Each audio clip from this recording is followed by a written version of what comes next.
Kalau memang Tuhan udah panggil kita melayani, mana mungkin sih Tuhan cabut panggilan itu gitu. Hanya kita mungkin yang merasa fase hidup kita lagi hatinya nggak di sana gitu. Tapi kalau untuk panggilan menurutku, kalau kita nggak ada di satu gereja atau nggak ada di sebuah tempat, itu nggak apa-apa banget. Dan ketika ketika ada manusia yang mencoba menghentikan pelayanan kita, ketika kita merasa pelayanan punya Tuhan, seharusnya kita nggak down, nggak jadi jatuh. Karena kita tahu nih, bos kita itu Tuhan, kita berusaha menyenangkan Tuhan gitu ya.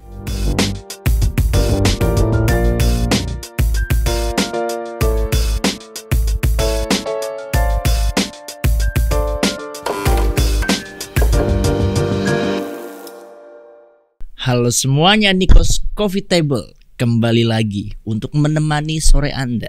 Hus, ngawur. Iya, maaf. Ini kebiasaan temen gue ini, udah kebiasaan nge-podcast sudah kelamaan, jadi nggak biasa jadi bintang tamu. Iya. Biasanya kan kalau podcaster udah berapa ratus episode take over sama host lain gitu. Ini belum ya? Belum. Oke, teman-teman kopi, hari ini kita kedatangan tamu yang luar biasa, teman baik gue, namanya Niko Mariadi. Oke, sebelum kita berbincang-bincang tentang dunia pelayanan, ini di depan kita ada Flores Bajawa. Ih, sedap. Wah, ini sebenarnya bukan my first preference sih. Kalau gue sukanya yang keras kan, Aceh Gayo gitu-gitu. Ini enak. After taste-nya rada-rada kacang-kacangan nati gitu. Tapi dia medium roast. Lebih untuk orang-orang yang nggak suka terlalu keras kopinya. Lu sukanya? Gue sukanya sebenarnya gue belajar menikmati kopi itu nggak cuma yang keras atau nggak gitu kan. Tapi lebih ke sepenasaran itu, gue kepengen minum kopi terus mencoba untuk ini rasanya. Jadi nggak ada kayak judgement ini tuh terlalu keras atau enggak. Gue selama ini sih masih masuk ya. Dan lu selalu minumnya seperti begini, tanpa gula? Tanpa gula. Oke, seruput dulu dong. Seruput dulu. Enak. Nati. Kopi Bajawa nggak bikin lembung. Aduh. Dan ini bagus untuk orang-orang yang misalnya sakit mah katanya. Sakit mah. Ya, jadi tidak friendly lah, maksudnya friendly. Oke. Aman ya. Aman.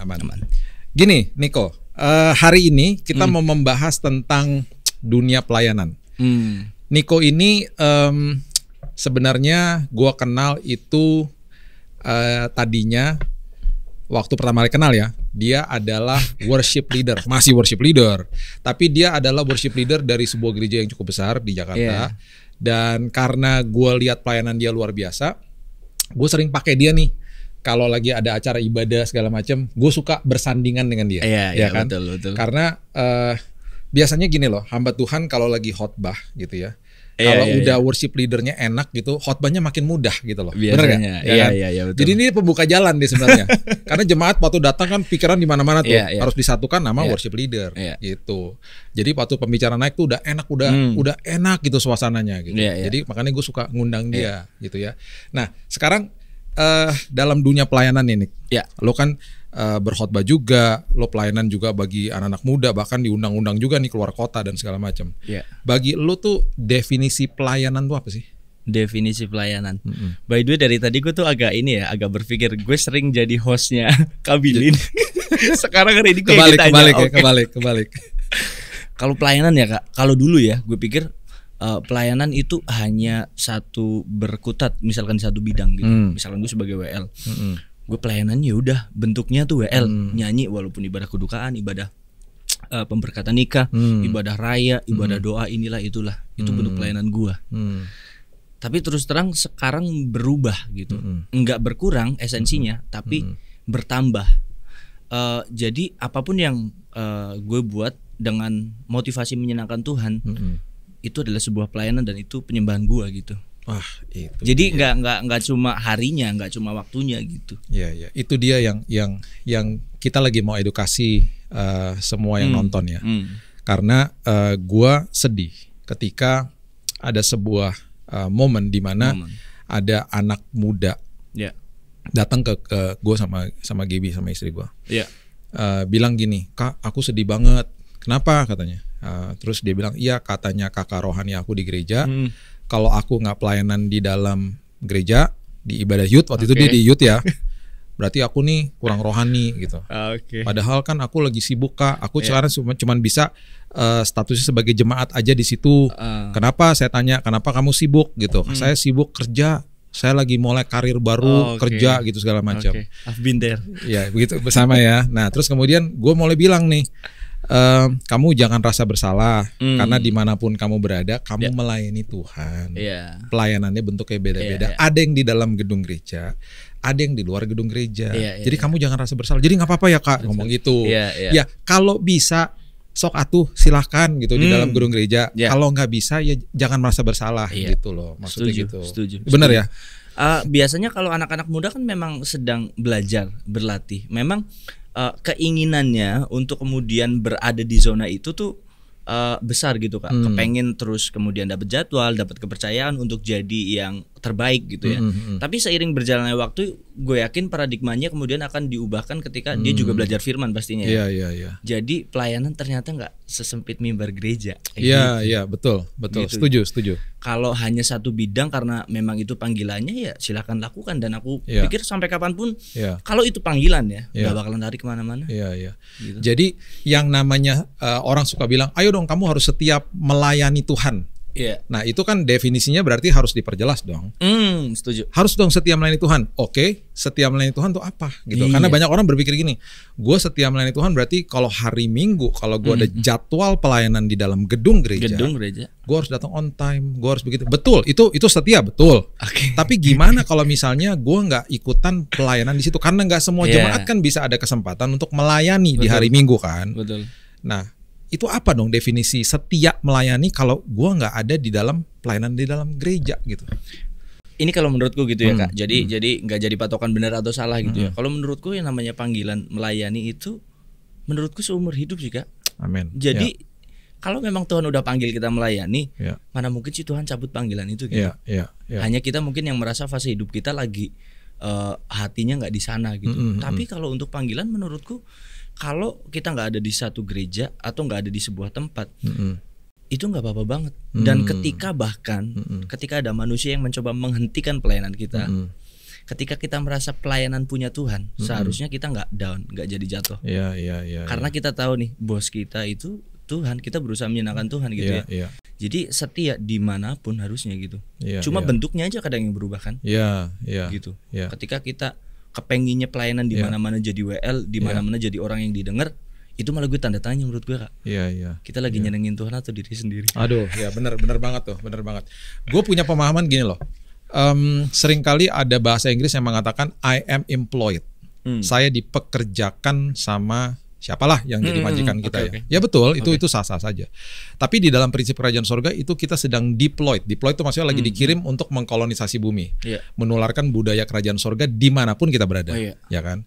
Nah, kita kan nggak bisa menularkan budaya kerajaan sorga kalau kita hanya berpikir bahwa ibadah saya hanya di dalam gedung gereja aja.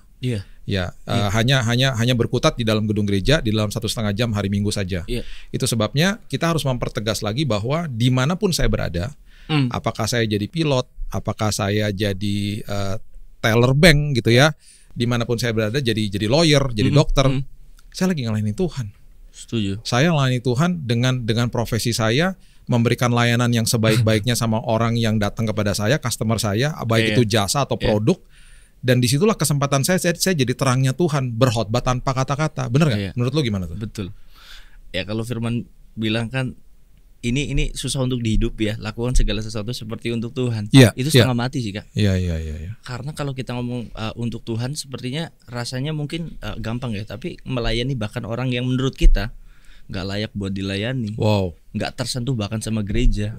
Tapi sorry itu saya, gue nggak topi sama orang-orang yang begitu. Dan gue lihat ternyata pelayanan jauh sangat bernilai gitu. Karena memang pelayanan seharusnya kita ada di tempat di mana kita tuh dibutuhkan, gitu. Gue yakin lah gereja besar segala macam, ketika pada masanya akan ada pengerja yang jauh lebih berkompeten, mumpuni, suara lebih bagus, khotbahnya lebih bagus. Tapi pelayanan kita apakah harus berhenti di situ? Enggak. Justru apa nih? Setelah ini musimnya Tuhan bawa kita kemana? Gitu. Nah, ngomongin soal musim. Jadi Niko nih tadinya aktif gitu ya, pelayanan di dalam gereja ya. Nah, kemudian tiba-tiba ada panggilan Tuhan dalam hidupnya Niko nih, yang sesuai memang sama talenta lo, sama kesukaan lo dan gairah yang Tuhan pasti tempatkan di dalam setiap hidup kita kan pasti beda-beda. Teman-teman Kopi, gue pernah ikutan nih sama Niko ya, karena dia ini dari sejak gue kenal, tiba-tiba kalau weekend suka ngilang. Ya, iya benar. Karena dia tinggal dekat rumah, jadi suka bawa anjingnya ke rumah gue gitu. Tiba-tiba weekend ngilang. Nik, lu di mana? Nggak dijawab. HP mati gitu. Tiba-tiba dijawab baru 2 hari lagi. Sorry kak, gue baru ngejawab. Kenapa? Baru turun gunung katanya gitu. Ya, baru turun gunung. Rupanya dari dulu nih dia suka naik gunung. Sebetulnya. Suka naik gunung, suka berpetualang. Betul. Dan bahkan mengerti nih survive di dunia gunung, di dunia alam tuh seperti apa gitu ya. Nah, yang uniknya adalah nanti tolong ceritain Nik, waktu akhirnya kesukaannya Niko ini digeluti dan akhirnya bisa menjadi sebuah pelayanan yang memberkati banyak orang juga, dan juga akhirnya bisa menjadi sebuah usaha yang luar biasa gitu. Coba ceritain itu. Sebenarnya ini kalau mau ngomong tentang pekerjaan dan berbagi atau gimana, kayaknya terlalu dini ya kak. Tapi aku akan share yang seru gitu ya. Awalnya itu sebenarnya waktu setelah kemudian nggak melayani di gereja yang besar ini, kan aktivitas sudah jauh lebih santai nih ya. Terus karena memang aku suka ke alam gitu ya, terus aku pergilah ke satu desa kecil namanya Sukamakmur, itu Cibadak. Sentul naik lagi di ujung. Sentul naik lagi. Ujung pokoknya. Itu di ujung. Biasa kalau aku punya prinsip kalau kepengin menuju ke tempat yang indah gitu ya, ke tempat yang bagus banget, itu jalannya nggak pernah mudah, udah gampang gitu. Tapi kalau selagi jalannya gampang, udah pasti semua orang akan ke situ, dan jadinya yang indah pun jadi gak indah gitu aja. Nah, aku datang ke sana, terus kemudian aku biasa foto-foto, niatnya kepengen bikin konten gitu ya, foto, video gitu-gitu. Jalan cari curug gitu, cari air terjun. Aku lihat orang desa sana tuh sepi, pada duduk di depan rumah gitu, kayak nothing to do gitu. Nggak ada turis, nggak ada orang, mereka nggak bisa ngapa-ngapain karena biasa mereka rame tuh, ada yang jaga keamanan, ada yang parkir segala macam gitu ya. Nah di daerah sana tuh benar-benar lagi lesu. Singkat cerita aku upload segala macam. Beberapa temen ngomong, kenapa nggak buka trip Nik gitu. Terus dalam hatiku, ya masa mau sih gitu. Tunggu, trip nih berarti ngikut sama lo ke tempat itu. Iya, ngikut ke situ, entah trekking atau camping. Atau gitu. Camping, oke. Nah uniknya pas waktu itu aku tuh kepikiran gini, Tuhan aku tuh kepengen bantu orang-orang ini gitu. Aku ngerti sih di dalam orang-orang di desa itu. Iya. Di dalam pandemi ini aku juga nggak kelimpahan sih. Aku juga survive tuh lagi kak. Cuma kok kayak kepengen gitu. Terus tiba-tiba aku inget cerita di mana Tuhan tuh kasih makan 5.000 orang gitu. Kan nggak ada apa-apa ya. Murid-muridnya di tangan juga nggak ada apa-apa. Cuma yang mereka butuh tuh sebenarnya satu inisiatif. Ketika kita mau aja nih peka sama sekeliling, terus punya inisiatif. Kayak Tuhan sebenarnya nggak butuh modalnya kita gitu. Modal untuk lu kasih apa yang lu punya gitu. Terus ya udah. Terinspirasi dari kisah itu. Karena murid-muridnya kan bingung waktu itu. Padahal dia lagi sama Yesus yang orang tukang bikin mujizat nih. Iya. True. Tapi yang datang bawa inisiatif apa? Bocah yang bawa 5 roti dan 2 ikan itu. Itu kan sebenarnya Yesus lagi kayak sarkas gitu. Ngasih tahu ini nih. Bocah aja ngerti inisiatif, masa lu enggak gitu. Nah, terus habis itu aku berusaha untuk gimana ya? Masa mungkin sih orang mau gitu. Dan salah satunya kayak Kak Billy, orang yang jarang banget aku lihat trekking kemudian camping. Kok bisa ikut gitu. Kalau ukurannya itu berarti orang lain bisa juga dong gitu. Terus aku coba naikin dan ternyata benar. Mulailah usaha itu berjalan. Terus tanpa aku mikirin keuntungan dulu. Yang penting satu, aku bisa kayak bantu orang-orang sana nih, karena ada wisatawan, ada uang parkir, karcis tiket wisata. Kemudian aku bisa bantu beberapa orang untuk jadi kru gitu ya. Dan aku pilih pastinya orang-orang yang lokal dari situ. Dan yang punya kompeten memang, bukan cuma orang yang bisa gitu ya. Kemudian aku bilang, tolong ya upload ke teman-teman yang ikut gitu ya. Kalau kalian seneng sama servisnya gitu ya, tolong upload dan ramein di sosial media, sebut nama tempatnya supaya orang-orang bisa datang sini lagi. Dan puji Tuhan, keadaan membaik, orang-orang pada datang ke situ lagi gitu, dan mulai hidup kembali. Dan itu jadi hal yang menurutku gitu ya, berkesinambungan. Ternyata panggilan Tuhan itu nggak jauh dari apa yang sebenarnya melekat di diri kita. Seringkali itu banyak anak muda gitu ya, dan orang-orang tuh bingung untuk menemukan panggilan tuh gimana ya. Coba hal ini, coba hal itu, salah nggak salah sih. Cuma kadang kita nggak sadar aja bahwa itu sebenarnya udah melekat kayak baju di dalam kita. Iya. Betul. Untuk tinggal kita punya inisiatif, lu mau dijadiin Tuhan di bagian mana nih gitu. Jadi berkatnya bagian mana. Iya. Nah yang jadi sayang tuh kalau kita mikirin diri kita sendiri terus, maksudnya gue kepengen jadi ini buat nyenengin gue, buat gue semua gitu. Iya. Nah, teman-teman Kopi ingat nih ya, note satu nih yang penting banget. Yang Niko bilang barusan, panggilan kita tuh jangan nanya-nanya sama orang lain, semuanya udah di dalam kita. Gitu. Sebetulnya. Ya kan, jadi Tuhan udah kasih talenta, kepribadian, karunia, sama kita punya kreativitas tuh berbeda-beda gitu loh setiap orang. Nah, karunianya di Niko ini adalah jago naik gunung gitu loh, jago trekking gitu kan, dan dia temukan itu dan akhirnya bisa menghidupi hidupnya dia juga, plus jadi berkat bagi orang-orang yang ada di situ. Betul. Nah, nama usahanya Niko yang baru ini ya, bisa dibilang ini travel agent untuk naik gunung nih ya. Namanya Kaki Langit Adventure _ ya di IG-nya. Coba dicek out ya. Nah, gue udah pernah ikut nih sama Niko nih. Gue bawa anak gue waktu itu beberapa bulan yang lalu. Kita perginya Sabtu malam ya, Nik. Betul. Jumat malam. Jumat malam kita pergi ke daerah Curug ya. Iya, ini trip hamba Tuhan by the way. Jadi hari Minggu masih bisa melayani. Oh iya benar-benar trip hamba Tuhan. Jadi hari Sabtu sore udah balik. Bener. Hari Minggunya masih bisa pelayanan ya. Kita naik ke atas bukit hari Jumat malam. Kemudian kita asiknya gini nih. Waktu naik ke atas sama krunya Niko yang dari tadi diceritain dari orang lokal, itu tendanya udah jadi. Jadi kita naik, tenda udah beres, kita langsung tidur ya. Capek nih 1 jam jalan, langsung tidur. Besok pagi, gue nggak pernah lupa tuh ya.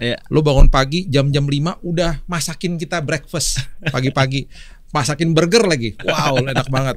Kita makan burger di samping sungai. Ada yang mandi segala macam gitu ya. Udah selesai, siang-siang kita trekking balik. Kita trekking balik sampai di Jakarta lagi. Sore jam-jam 5 udah nyampe, udah bisa relax di rumah, besok udah bisa pelayanan lagi di gereja. Jadi itu asik banget ya. Jadi check out ya, Kaki Langit Adventure _ itu keren banget. Kalau ada kesempatan kontak Niko bisa langsung ikut. Nah, ini nih akhirnya menjadi sebuah pelayanannya lo, yang lo begitu compassion, lo begitu suka, dan ini lahir dari cinta sama alamnya Indonesia awalnya, ya kan? Ternyata waktu gue pergi, Indonesia bagus banget ya, parah, indah banget ya. Padahal gak jauh loh dari Jakarta, apalagi yang lain-lain kan, gitu ya. Gimana tuh lo kan lebih banyak pengalaman lah ya kemana-mana, ke gunung-gunung gitu ya. Coba ya mungkin banyak lah yang belum pernah, yang sama gue bukan orang anak trekking gitu ya. Indah kan ya, alam Indonesia itu kan luar biasa ya. Parah. Gue bahkan sampai sekarang nggak ada bosan-bosan ya untuk sana. Jadi sebenarnya kalau misalkan Kak Billy pergi ke mall, ke luar negeri, pasti ada alasannya kan. Coba tanya orang yang ke gunung gitu, ada nggak alasan spesifik? Nggak ada. Tapi mereka akan selalu ke gunung lagi, balik lagi. Sampai mereka bingung menggambarkannya tuh kayak apa gitu. Nah kalau ngomong soal alam Indonesia itu sendiri ya Kak, Kak Billy tuh bisa bayangin nggak, sebelum ada uang sekalipun ya, bahkan di Baduy deh, mereka tinggal di hutan dan juga di perbukitan, duit tuh nggak berlaku di sana. Artinya gini, sebenarnya manusia tuh udah disediain semuanya sama Tuhan loh, untuk bertahan hidup ya, bukan untuk menikmati segala kemewahan. Air udah ada, segala pepohonan yang menghasilkan ada, tinggal jagain aja, gitu. Makanya kalau kita ngomong ke luar negeri bagus, banyak tempat di luar negeri bagus, tapi Indonesia sih nggak bakalan terlupakan. Dengan belasan ribu pulau-pulau dan juga jungles dan forest yang ada di mana-mana, itu nggak ada habisnya lah ya pokoknya ya. Itu aja di Pulau Jawa aja nggak ada habisnya gitu. Ya. Pulau Jawa. Makanya kan ada lagu liriknya bilang gini, walaupun banyak negeri ku jalani, yang masmur permai di kata orang, tetapi kampung dan rumahku, di sanalah ku rasa senang, tanahku yang ku cintai, engkau ku hargai. Sambil angkat tangan dong nyanyi. Lo rasa hadirat Tuhan langsung kan. Lu kalau lagi traveling ke luar negeri, mungkin dari Amerika atau di mana, di pesawat gitu, lu bayangin lagu itu sih lu pengen nangis. Iya. Kayak memang cinta alam Indonesia dan cinta Indonesia memang luar biasa. Kita dilahirkan di negara yang sangat kaya dengan alam dan hasil bumi dan yang lain-lainnya lah, memang luar biasa ya. Nah, kendala apa sih bagi lo, tantangan? Kalau waktu itu kan pas gue naik trekking, ya udah lama ya nggak trekking ya. Gue sama anak gue kan waktu itu challenge-nya adalah ya kaki harus kuat. Ya kan? Bagi lo kan itu mungkin udah hal biasa. Kita nanjak 1 jam nih, teman-teman nanjak, pas turun juga, bahkan waktu pulang anak gue sempat kayak mau pingsan gitu karena berat gitu ya, bawa ransel berat sampai si Niko nih, gue nggak pernah lupa, dia yang bawain ranselnya. Padahal dia udah bawa barang banyak banget. Kendala buat lu tuh apa sekarang untuk kayak gitu-gitu? Challenge yang baru lagi apa sih di alam? Sebenarnya tuh gini Kak, banyak orang tuh suka sama alam ya. Gue sih mencoba memahami ya, kalau Indonesia tuh demen klinik ya. Demen dengerin cerita-cerita horor. Ketika banyak konten tentang alam, mereka banyak dengerin dan tertarik dengerin podcast horor, berita-berita horor gunung gitu. Tapi ada yang lebih horor lagi, tau nggak? Kurangnya persiapan. Seperti apa misalnya? Makanan satu, air, kemudian tenda yang proper gitu-gitu. Kemudian fisik yang nggak prima, bahkan jaket yang dipakai itu yang bisa bikin hipotermia, sugesti. Jadi banyak kayak orang kelihatannya tuh kerasukan padahal belum tentu. Bisa jadi dia kayak lagi sugesti karena memang dia nggak fokus karena satu dan lain hal, kelaparan, kedinginan, medan yang nggak dikuasai. Itu banyak sekali, dan gue berharap ketika mungkin teman-teman bisa denger ini ya, jauh lebih horor ketika kita kurang persiapan. Bahkan berdoa itu sendiri suka dilupain. Itu jadi SOP paling penting di pendakian gue gitu. Gue bilang sama teman-teman kru bahkan yang bukan Kristen gitu, gue bilang teman-teman semua, saya izin ya pimpin dalam doa secara saya. Misalkan kalian doa dalam cara kalian nggak apa-apa banget gitu. Jadi ketika mulai dengan doa. Betul. Mulai dengan doa dengan satu keyakinan bahwa apa yang kita lakukan sudah dipersiapkan juga. Jadi gue nggak sembarang kayak berdoa supaya Tuhan lindungi tapi gue belum persiapan yang benar-benar maksimal gitu. Itu sih buat gue konyol. Jadi persiapan segala macam, doa. Pernah ketemu perkebunan kopi nggak? Oh sering banget. Sering ya? Wah, yang liar juga ada? Banyak banget. Jadi kemarin pas ada sempat bawa rombongan polisi, ada itu loh Kak, sorry ya, kotoran ini apa namanya? Luwak. Wow. Betul. Oh ya? Kotoran luwak. Dan ini kopi luwak yang maksudnya liar nih, nggak ada petaninya di situ. Betul, nggak ada. Wow. Nggak ada. Buat orang yang tahu kopi atau orang-orang luar itu mahal berharga banget ya. Iya. Nggak cuma mahal Kak. Tapi buat kayak orang yang kayak kita nih ngelihat begitu karena nggak tahu kopi, banyak yang kayak ya udahlah kotoran luwak lah. Iya. Iya kan. Itu di Amerika segelas bisa berapa ya kalau waktu itu dikasih tahu ya? Bisa $50 atau berapa? Ya mahal pokoknya, mahal banget. Wow, sampai ketemu kayak gitu-gitu ya? Sampai ketemu. Wow. Iya. Dan itu bisa buat lalapan ini ya. Daunnya yang muda. Serius. Oh ya? Kayunya jadi bahan bakar yang bisa dibilang paling awet. Kalau kita pakai itu sampai pagi apinya bisa nyala. Jadi lu tahu dong nih berarti ya, nih daun ini racun.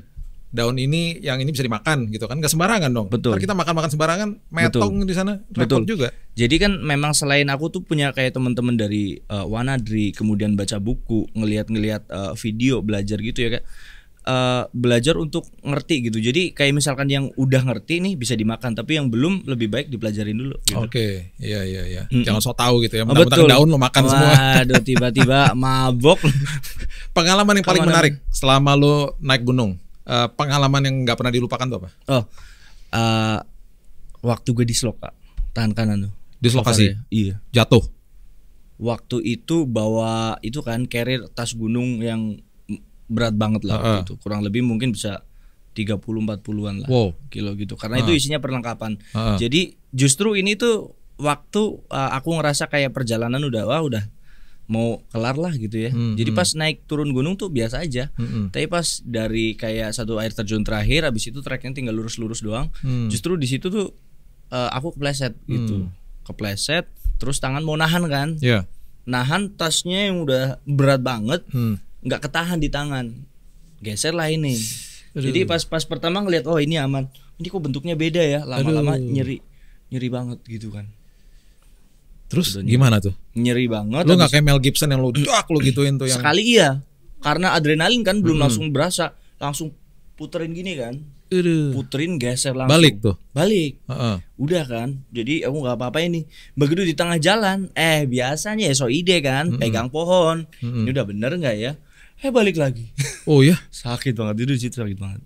Karena memang masih kurang lebih ada 5 kilo lah buat jalan di hutan, dan ini tuh nggak mungkin kesini gitu Kak, karena waktu di slok kalau misalkan mepet ke sini tuh dia ada tulang yang kayak ngarah keluar, kalau ke sini ngarah ke dalam gitu. Jadi benar-benar begini jalannya, dipegangin. Itu pas udah mau pulang atau pas? Pulang. Oh, pas mau pulang. Mau pulang. Iya. Mau pulang, terus begitu udah sampai base camp, terus gue udah mau pingsan tuh. Kayak benar-benar nyeri kan, Udah mau pingsan, udah pucat. Kemudian di situ gue kayak udah berusaha untuk nahan sakit, dari kepengen ngeluh, dari kepengen nangis, sudah kayak capek aja gitu. Capek terus kayak cuma ngomong gitu. Oh, Tuhan sakit nih gitu. Enggak minta juga kayak Tuhan tolong sembuhin, terus doa sampai berbahasa roh. Tidak. Iya. Enggak, cuma kayak Tuhan sakit nih. Terus pegang handuk kan, terus di apa? Ditaruh di sini. Terus habis itu udah. Terus dia balik sendiri, relax tuh. Balik sendiri. Teman-teman yang ngeliatin, kenapa tuh? Terus gue lihat, balik sendiri. Begitu balik gue langsung taruh handuk panjang kan, udah tuh. Begitu sampai Jakarta baru tuh disupirin dong pulang. Disupirin. Iya. Gitu. Wow. Puji Tuhan. Dan yang menarik Kak, waktu berangkat kan doa kan. Dan di situ ya, tuh ada kayak suara ngomong gini, lu kan padahal lu udah doa. Doa lu kayaknya kurang berkuasa. Lu kan udah gak pelayanan lu kan udah gak sepadat dulu gitu-gitu. Wah, tuduhan. Tuduhan. Iya, enak banget lagi sakit terus kayak ada suara bilang gitu. Iya. Teman-teman Kopi ingat ya, kalau sampai ada tuduhan, ada perasaan gak layak, terus ada suara-suara yang mengatakan bahwa karena lu gak doa, makanya kecelakaan. Karena lo gak doa, tiba-tiba terjadi hal gitu. Itu bukan dari Tuhan. Tuhan gak pernah memberikan kecelakaan. Tuhan gak pernah memberikan penyakit. Ya, ingat, catat dan garis bawahi itu. Ya, kita hidup di dalam dunia yang sudah jatuh. Kecelakaan ada di mana-mana. Bukannya berarti Tuhan gak berkenan dan Tuhan gak jaga. Enggak. Di dalam situ justru kita lihat pertolongan Tuhan. Buktinya. Betul. Kayak balik sendiri gitu ya. Tiba-tiba ya. Dan gue ngerasain bener-bener ya Kak, cerita kayak salah satu rasa gue disayang banget sama Tuhan. Wow. Karena gue yang kena di situ. Wow. Coba rombongan yang lain. Iya. Wah, jadi kabar kemana-mana tuh. Iya. Untung gue yang kena. Setelah itu gue tahu tuh. Gue kan bayar tiket nih. Mestinya gue bisa asuransi segala macem dong. Misalkan belum pun gue bisa ngomong ke orang-orang daerah situ. Iya. Kan pada bayar parkir, mestinya ada layanan itu. Dan ketika hal itu terjadi, wisatawan, kalian bisa bikin apa? Gue bisa sedikit demi sedikit. Wow, tunggu. Ini keren nih. Jadi gara-gara pengalaman itu, lo mulai berpikir, dapat ide juga untuk supaya nanti rombongan berikutnya ada asuransi. Betul. Asuransi kalau terjadi apa-apa. Betul. Karena lo ngalamin duluan, bukan mereka yang ngalamin. Iya. Wow, luar biasa. Iya, justru. Jadi di dalam sebuah ketidakenakan, ada sebuah hikmat Tuhan yang terjadi. Itu dia. Makanya ngelainin Tuhan tuh bisa di mana-mana. Naik gunung juga ngelainin Tuhan. Dan itu gue temukan justru di situ. Wow. Dan lebih gilanya lagi lo tau gak? Itu kan orang-orang banyak ya, maksudnya orang-orang gereja yang udah kenal dan ikut. Jam 2 malam dong. Udah mau tidur kan habis makan. Minta worship dong. Wow, pas udah nyampe dia. Dalam hati saya kan ya WL cuma kan enggak sebegininya ya. Ke jam 2 pagi. Enggak jam 2 pagi ya. Kan WL juga mau tidur. Iya, jadi pelayanan itu yang tadinya di mimbar sekarang nemuin pelayanan itu bisa jadi WL juga di dalam hutan. Di depan tenda jam 2 pagi sama grup trekking. Iya. Wow. Justru buat gue pribadi sih ya Kak, WL itu hanya sebuah, bukan panggilan yang gak penting, bukan. Tapi lebih dari jabatan seorang WL ya. Semua orang mesti sadar bahwa dia itu WL untuk dirinya sendiri. Amin. Jadi gak usah lah nunggu-nunggu WL, nunggu-nunggu ibadah lu bisa nyembah Tuhan. Amin. Jadi udah gitu. Amin. Jadi dari konten-konten yang lo udah upload dari teman-teman yang udah pernah join sama Niko, apa sih yang lo harapkan?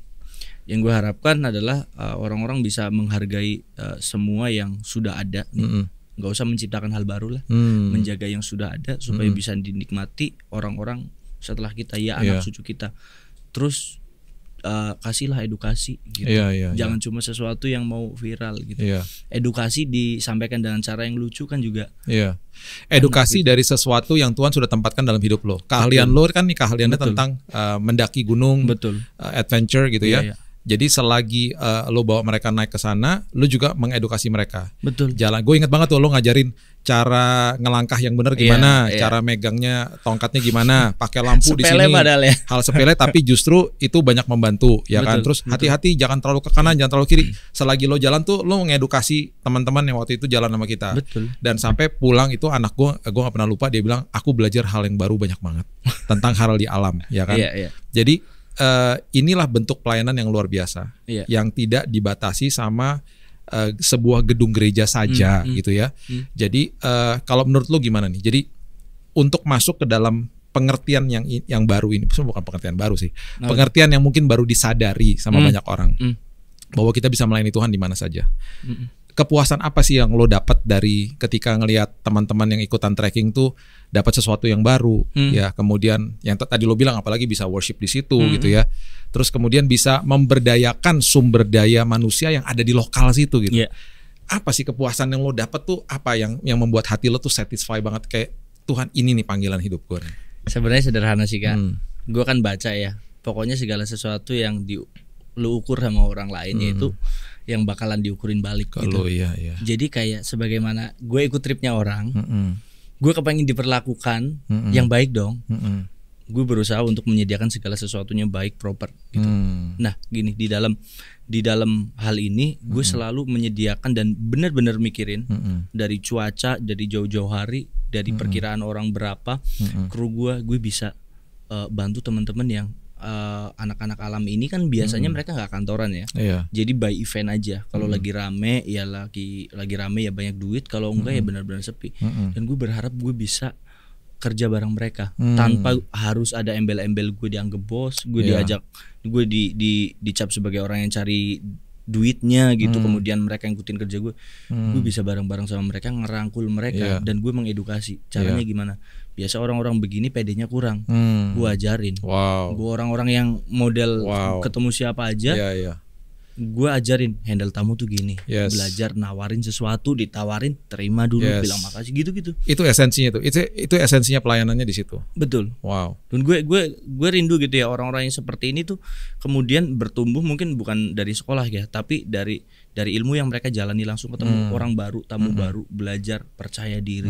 Percaya diri kan ngaruhnya luar biasa, Kak, di dalam diri kita gitu. Ketika kita percaya bahwa kita bisa melakukan sesuatu, ya dengan apa yang dia bisa kembangin dirinya buat lebih berhasil lagi gitu-gitunya.